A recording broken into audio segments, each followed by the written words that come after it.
Well, you know what? I might as well just start posting these straight after the game. I mean, I've kind of started preparing for this video with minutes to go because obviously when you're 23-13 up and watching Ireland, it was like, yeah, we've got this game. Look, yeah, I mean, what can you say? I'm buzzing. Absolutely, this is the best, by far the best performance that the All Blacks have had in 2024. You know, I think we've been waiting for this for a good, I guess 11 months. Well, I guess say 5 months because obviously there's no All Blacks test until June, July. But yeah, it's finally come, and you one wonders, is this, yeah, like, you know, when I guess looking back at Graham Henry's time when you had the All Blacks thrash France and Paris. 2004, then you had the All Blacks thrashing France in Paris, and the All Blacks did it again in Marseille in 2009. Those were like sort of games that sort of came after very average, mediocre seasons, for the All Blacks.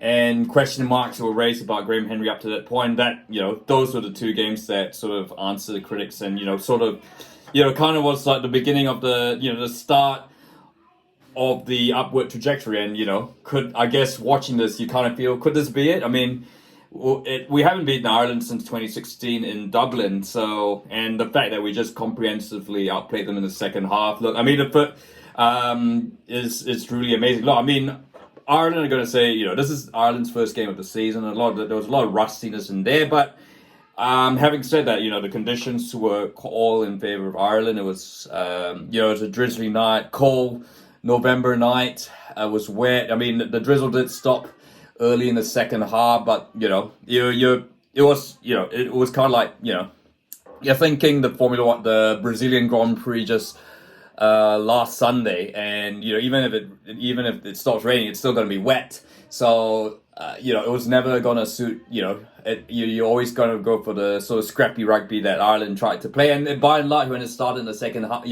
for most of the game, it seemed to work, and the Irish kept themselves in the game. But look, I mean, with this sort of pressure, I think up to this point, the All Blacks hadn't shown that they could cope. The discipline had been really, poor. They gave away penalties. But look, aside from the yellow card to Jordie Barrett, this was a performance. This is the best discipline I've ever seen in the All Blacks in a couple of years, to be quite honest with you. And the Jordie Barrett yellow card, look, I mean, it's what it is. It's not really so much, I guess thinking about, breakdowns and all that, that's, the All Blacks were just absolutely magnificent. And of course, Ardie Savea with another magnificent game, certainly in the second half. But, it was a huge team effort. Wallace Atiti, well, why do we compare him to Michael Jones and all that? I mean, Wallace Atiti could be his own man. I mean, the ceiling is high, as I said in an earlier video. Wallace Atiti is the new Wallace Atiti. He could be, one of, and I've said, look, he is pretty much the blind side, the answer to Jerome Kano that we've been waiting for since 2015. And yeah, he could very well surpass him. His ceiling's that high. But look, certainly, and it is an incredible thing that, by the way, this is the All Blacks' fifth win in a row, so, which is crazy to think.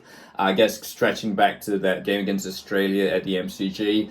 It's a nice little run that will give the All Blacks, who have had been beleaguered all year, a huge confidence boost. Of course, we've got France next week, got Italy, but and France is going to be tough. But it's crazy to think about this. It's the confidence is high, and you've got to remember, of course, we barely had a week to recover from England and Ireland, and that leads me to the other point with the likes of Tamati Williams and Tyrell Lomax. Got to give a big shout out because their scrummaging performance tonight was absolutely good. I know Ireland not having Ty for long kind of helped, but I guess the manner in which Tamati Williams and Tyrell Lomax just held their own against one of Ireland's great strengths is truly absolutely amazing. Look, Ireland, I think they remain one of the top teams. I don't think this is going to turn them into a bad team overnight. And again, it's just rustiness. It's their first game of the season. They'll get better. But yeah, looks, and certainly a lot of their back play was very average. barely got into the red zone. The only time was when they had they were given a penalty and they could score that try close up. It was typical Irish rugby in these conditions.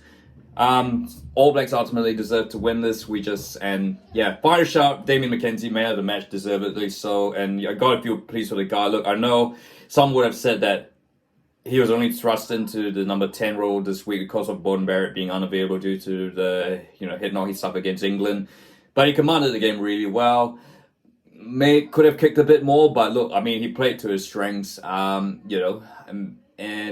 It was absolutely inspired, and certainly, the fact that he only missed one kick, just with his first missed kick in Europe this tour. The fact that he's been superb there, just shows that the man is the man is unfazed against the pressure. And look, I guess it remains to be seen who will take number 10. I still think Beauden Barrett might resume that, might take back the number 10 jersey against, when we play the French. But, D-Mac, at least, I think he can hold his head up high and said he's done well. And I think he certainly answered the critics. So, so totally deserved. So a great buzzing performance. And we've got a bit more time before the French game to recover. Confidence is really high as we take on the French. That's good, no disrespect to Italy, but I think this is sort of the final big test of 2024. And look, to be honest, I think we've hit more than surpassed our sort of KPIs, and the fact that we've beaten England and Ireland. We've won these two games. If we win, beating France, would be sensational. This, it is turning out to be a very, very strong rally for the All Blacks at the end of what until this point had been a very mediocre sort of a season of sort of redevelopment, rethinking, reflection there. So, but look, what are your thoughts on the All Blacks? Who is your man of the match? And is this one of our greatest ever performances? I mean, it's certainly not the greatest game of rugby I've watched, but certainly in terms of the All Blacks performance, certainly the best by far in 2024. So look, if you like this video, feel free to like and don't forget to subscribe.